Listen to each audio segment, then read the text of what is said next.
October 20th, 1899. On a mist-shrouded hill in the remote colony of Natal, South Africa, two worlds are about to collide.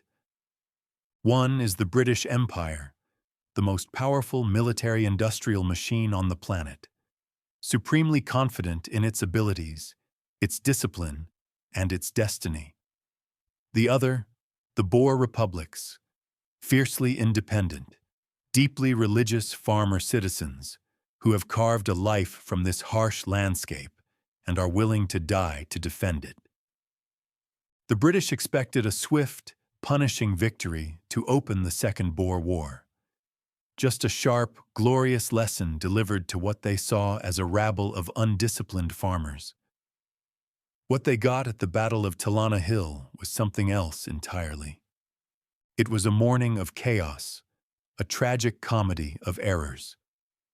This was a battle where a British general dismissed the opening enemy artillery barrage as sheer impudence for interrupting his breakfast.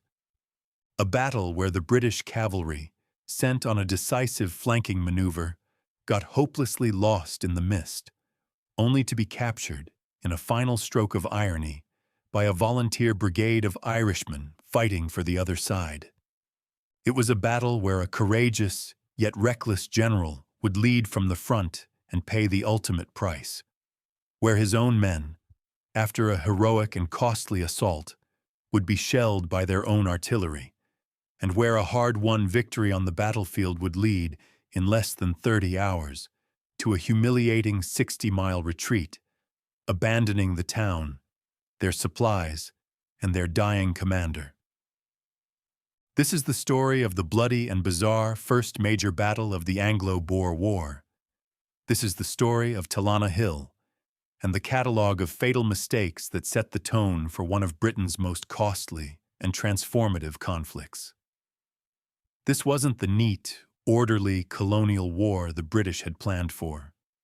This was the future of warfare, arriving with the terrifying shriek of a Mauser bullet. So how did it all come to this?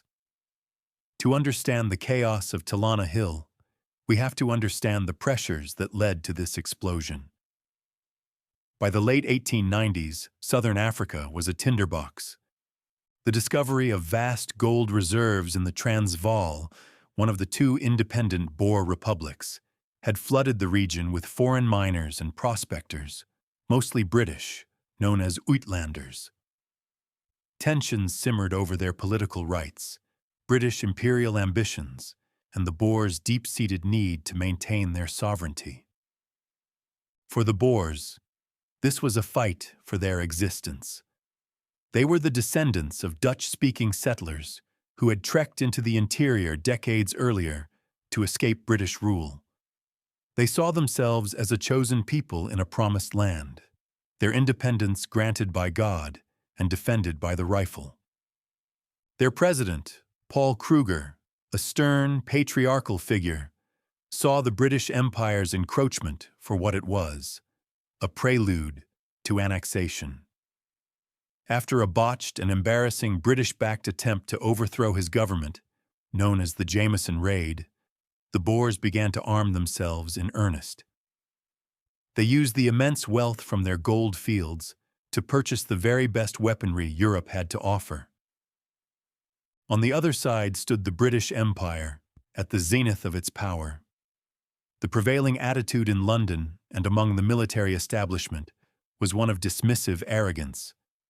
The Boers were seen as backward, ill-disciplined farmers who would surely crumble at the first display of professional British military might. The idea that these civilian militias could stand up to the disciplined infantry of the Queen was, to many, laughable. This was an army that had carved out an empire across the globe. What threat could a few thousand riflemen on horseback possibly pose? This supreme confidence, this fatal underestimation of their enemy, would be a recurring theme of the war, and its first bloody lesson would be taught at Dundee.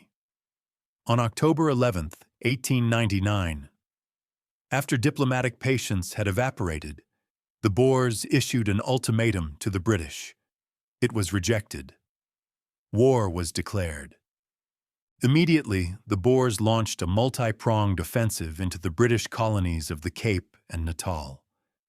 The strategic town of Ladysmith was the main British hub in Natal, but against the advice of more cautious commanders, a significant forward garrison of around 4,000 men had been pushed 70 miles further north to the small coal mining town of Dundee. The position was precarious, lying in a hollow surrounded by hills, a natural trap. Commanding this exposed force was Lieutenant General Sir William Penn Simons.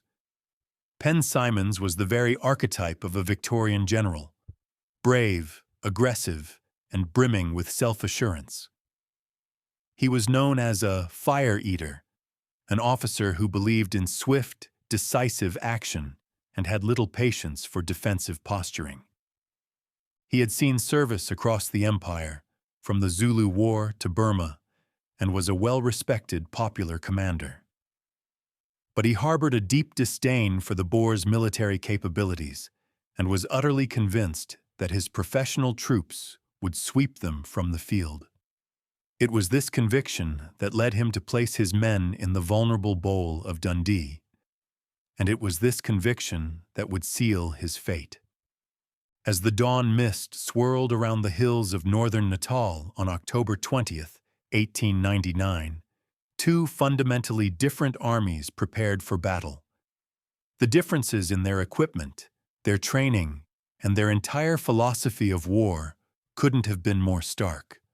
On the British side, under the command of Penn Simons, was a conventional expeditionary force. It was a microcosm of the late Victorian Army. The infantry was the backbone, comprised of storied regiments like the 2nd Battalion Royal Dublin Fusiliers, the 1st Battalion King's Royal Rifle Corps, and the 1st Battalion Royal Irish Fusiliers. These were professional, long-service soldiers, drilled into near-perfect formations. Their primary weapon was the .303 caliber Lee Metford Mark II rifle. It was a robust bolt-action rifle with a 10-round magazine, but British doctrine at the time often emphasized single-shot loading and volley fire, reserving the magazine for emergencies. Their training focused on massed formations and bayonet charges, tactics honed against less technologically advanced foes. The idea of individual marksmanship and taking cover was secondary to discipline and shock action. Supporting the infantry were 3 batteries of Royal Artillery equipped with the 15-pounder field gun. This was a standard piece of the era, firing shrapnel shells designed to burst over enemy formations. The British gunners were professionals, capable of firing with speed and precision, but they were accustomed to visible targets and would soon be confounded by an enemy who mastered the art of concealment. Finally, there was the cavalry, represented by the 18th Hussars. Their role was to scout, protect the flanks, and most importantly, launch a thunderous charge to shatter a retreating enemy. In total, Penn Simons had about 4,000 to 4,500 men, a compact, professional, and confident force, but one whose tactics and mindset were about to be brutally tested.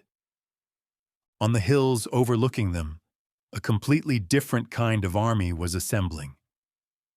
The Boer forces were a citizen militia, a commando system where every able-bodied man was obligated to serve. Under the overall command of General Lucas Meyer, a veteran of previous conflicts, were about 4,000 burghers. These weren't professional soldiers.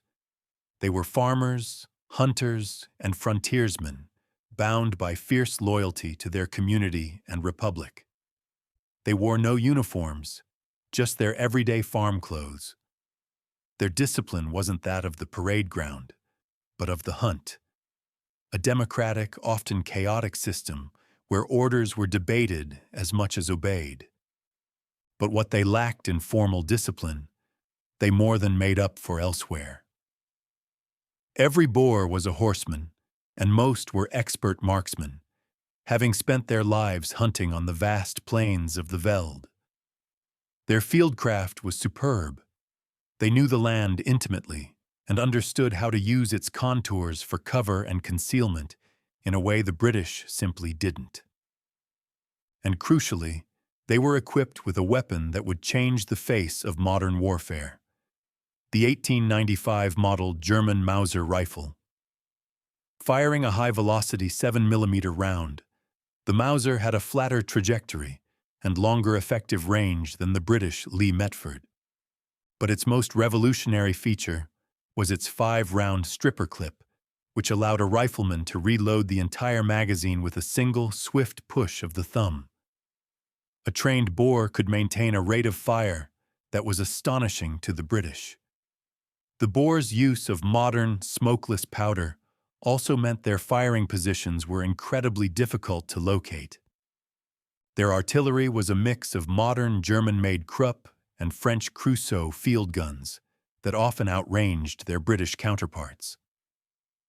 While the infamous Long Tom heavy siege guns were part of the Boer arsenal, they weren't on Talana Hill itself, but one would be used to shell the British from the nearby Impati mountain after the battle. The Boers also had a weapon the British had rejected as a novelty: the Maxim 1-pounder automatic cannon, nicknamed the pom-pom for its distinctive sound, whose rapid fire of explosive shells would prove terrifying. So the stage was set. In the camp below lay the professional, disciplined, but tactically dated British force. On the heights above, the amateur, individualistic, but superbly armed and adaptable Boer commandos. It was a clash of military philosophies, and the first shots were about to ring out. The morning of October 20th began like any other in the British camp at Dundee. The troops stood to arms at 5 a.m., a routine precaution. By 5:20 a.m., with no sign of the enemy, they were dismissed to prepare breakfast. As the thick morning mist began to burn away, figures could be seen on the skyline of the long ridge to the east, known as Talana Hill. In the camp, some wondered, was it the local town guard? A British patrol? Or was it the enemy? The answer came at precisely 5:25 a.m. A flash, a boom, and the terrifying whistle of an incoming shell cut through the morning air. It landed harmlessly in the soft ground near Pen Simons's own tent. A second shell quickly followed. The Boers on Talana Hill, under General Lucas Meyer, had decided to say good morning to the British. The initial reaction in the British camp was stunned disbelief. Sir William Pen Simons, furious at the impudence of the Boers for daring to open fire before breakfast, immediately ordered a response. Confusion soon gave way to the deeply ingrained discipline of the British Army. Bugles blared, orders were shouted, and the camp sprang into organized activity as shells continued to fall. Pen Simons's plan was immediate, aggressive, and entirely conventional. He would smash them head-on. The plan had 3 parts. First, the Royal Artillery would move forward and suppress the Boer guns.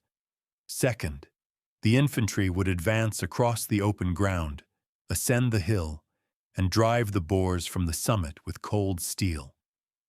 Third, the cavalry, the 18th Hussars, would circle around the hill to cut off the inevitable Boer retreat and destroy them. It was a textbook plan.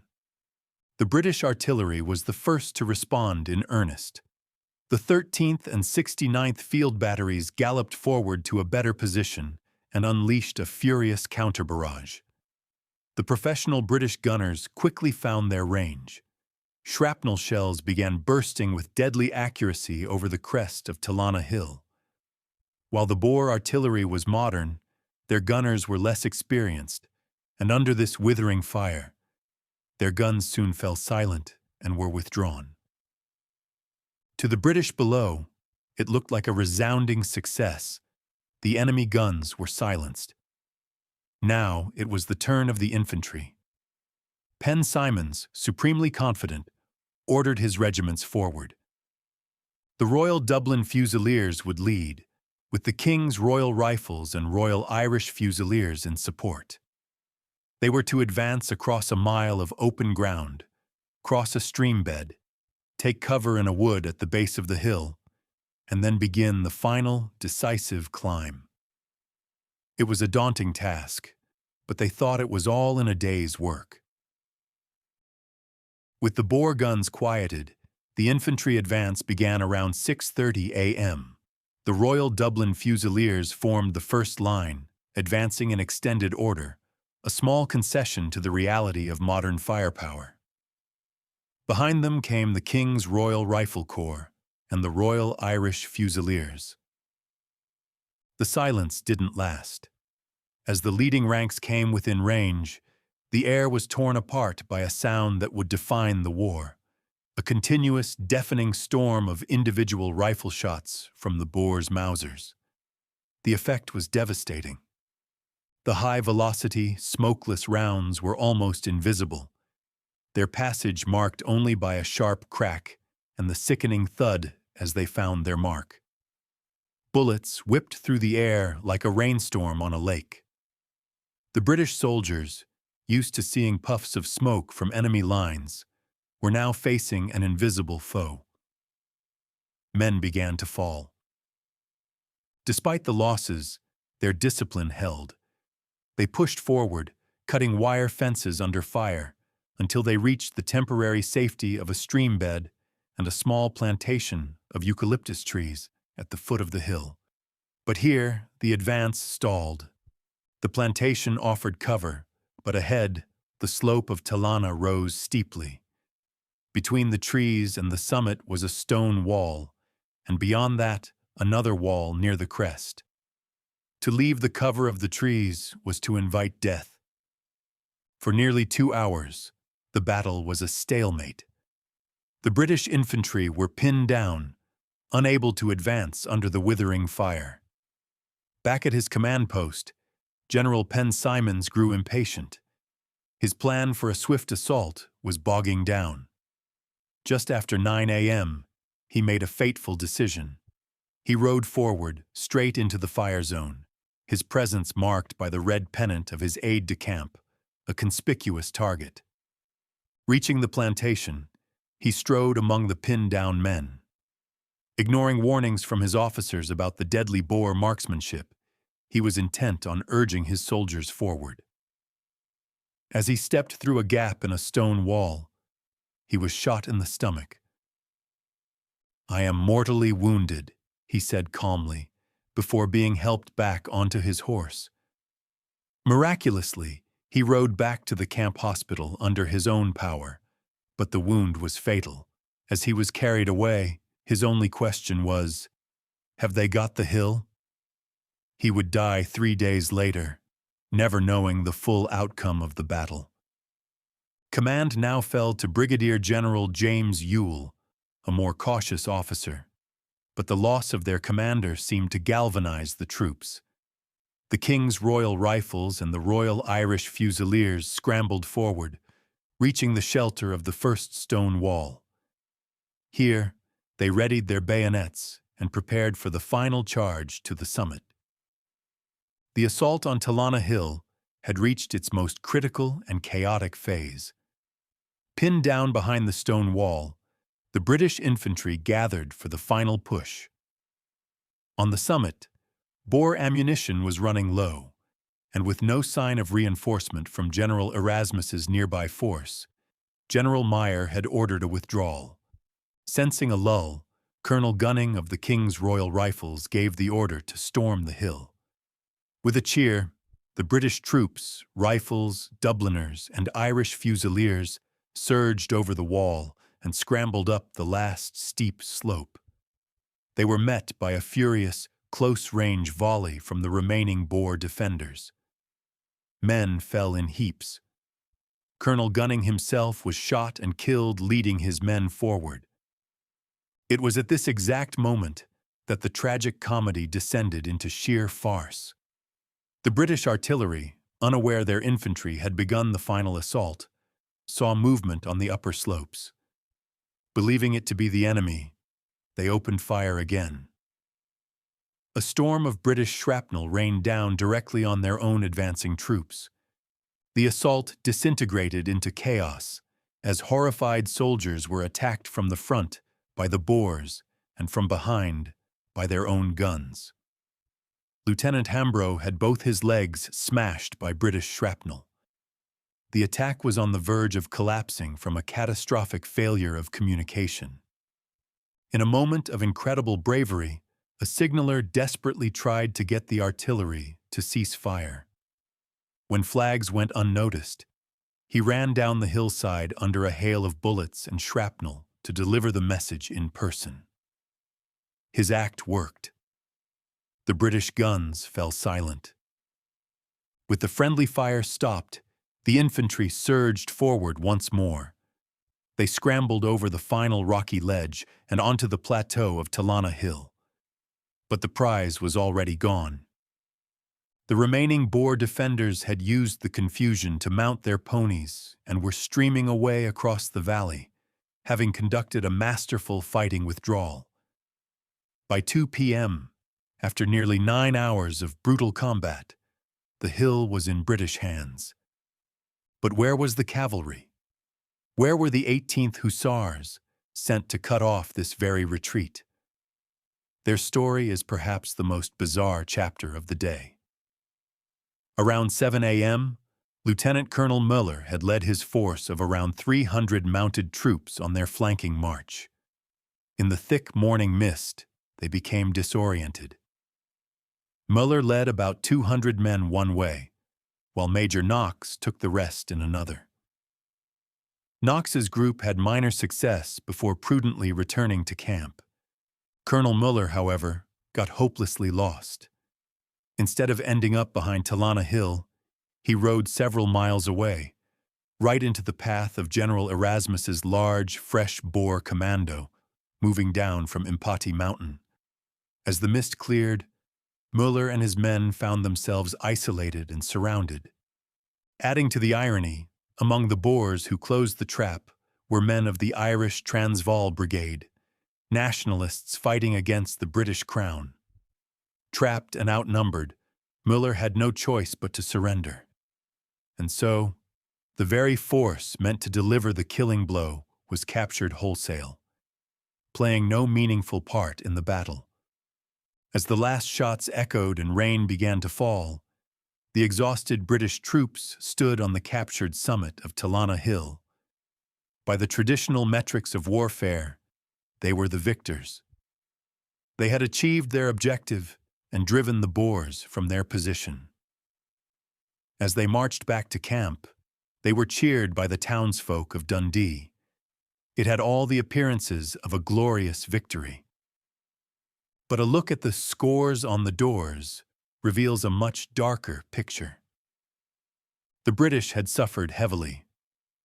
They lost around 51 men killed, including General Penn Simons, and over 200 wounded.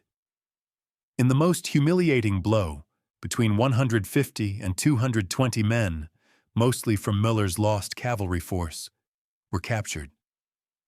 This brought total British casualties to nearly 500 men, over 10% of the force engaged.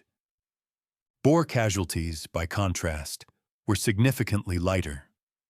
While exact numbers are hard to confirm, most estimates place their losses at around 150 killed and wounded.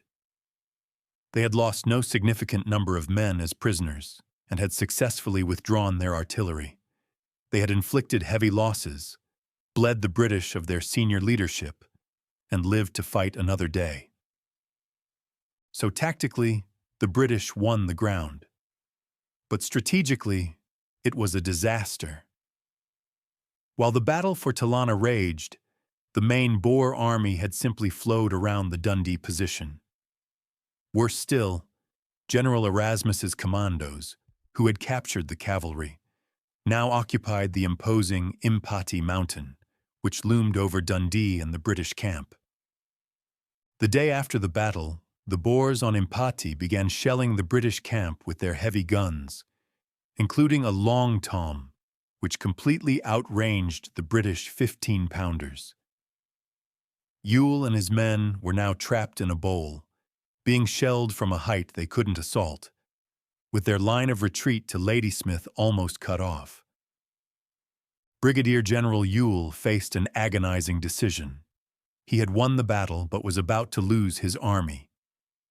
The overall commander in Natal, Sir George White, realized the dire situation and gave the humiliating order: abandon Dundee. In the dead of night on October 22nd, less than 30 hours after their victory, the British force slipped out of their camp. They were forced to abandon the town, vast amounts of supplies, and their most severely wounded comrades, including their dying commander, General Penn Simons. They began a miserable, rain-soaked 60-mile forced march to get back to the main force at Ladysmith. The victorious army of Talana Hill was now a retreating column, harried and exhausted. This was the final bitter irony. The British won the fight, but the Boers won the prize. Dundee and all its supplies fell into their hands, allowing them to complete their investment of Ladysmith. This led to the infamous 118-day siege that became a symbol of British struggle in the war. Talana Hill wasn't just a Pyrrhic victory, it was a strategic defeat disguised as a tactical win. The story of the Boer War is filled with these kinds of battles, brutal, chaotic, and full of incredible stories of bravery and folly on both sides. We're going to be covering many more of them, including the disastrous Black Week and the epic siege of Ladysmith. So if you don't want to miss that, make sure you are subscribed to the channel and have pressed the bell icon. And for those who want to support our work more directly, please consider joining our community on Patreon. So what can we take away from the bloody mess of Talana Hill? It was the first major battle of the Second Boer War, and in many ways, it was the entire war in miniature. It revealed, in the starkest terms, the strengths and weaknesses of both sides.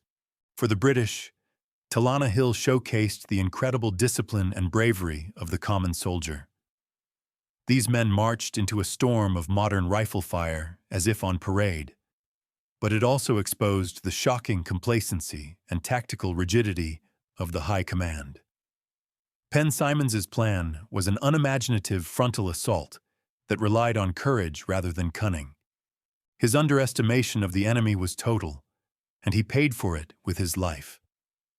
The battle was a catalogue of errors, a failure to scout properly, a cavalry force sent to its doom, and a catastrophic breakdown in communication. The British learned the hard way that courage alone was no match for a well-armed, well-hidden enemy. For the Boers, Talana Hill demonstrated their greatest strengths. They showed their mastery of fieldcraft, using the terrain to create a formidable defensive position. They proved the devastating effectiveness of their Mauser rifles and their individual marksmanship, and they displayed a tactical flexibility that the British lacked, executing a difficult fighting withdrawal to preserve their army. However, the battle also hinted at their key weakness: a lack of strategic coordination. Had General Erasmus's force on Impati coordinated its attack with Meyer's on Talana, the British garrison at Dundee might have been annihilated. This inability to land a decisive knockout blow would be a recurring problem for the Boers. The Battle of Talana Hill was a brutal awakening for the British Empire. It was a bloody announcement that this would not be another swift colonial campaign. The farmer from the veld, with his horse and his Mauser, was a formidable modern opponent. The lessons were there, written in the blood of the Dublin Fusiliers and the King's Royal Rifles on the slopes of that lonely hill. That modern firepower had made the frontal assault suicidal, that cover and concealment were now paramount, and that the age of red-coated infantry advancing in close order was over. It would take the British 3 long, agonizing years and immense cost in blood and treasure before they would fully absorb these lessons and adapt to win the war. The journey of that transformation, from arrogant self-confidence to a grim, modern professionalism, began right here, in the smoke, mist, and tragic comedy of the Battle of Talana Hill.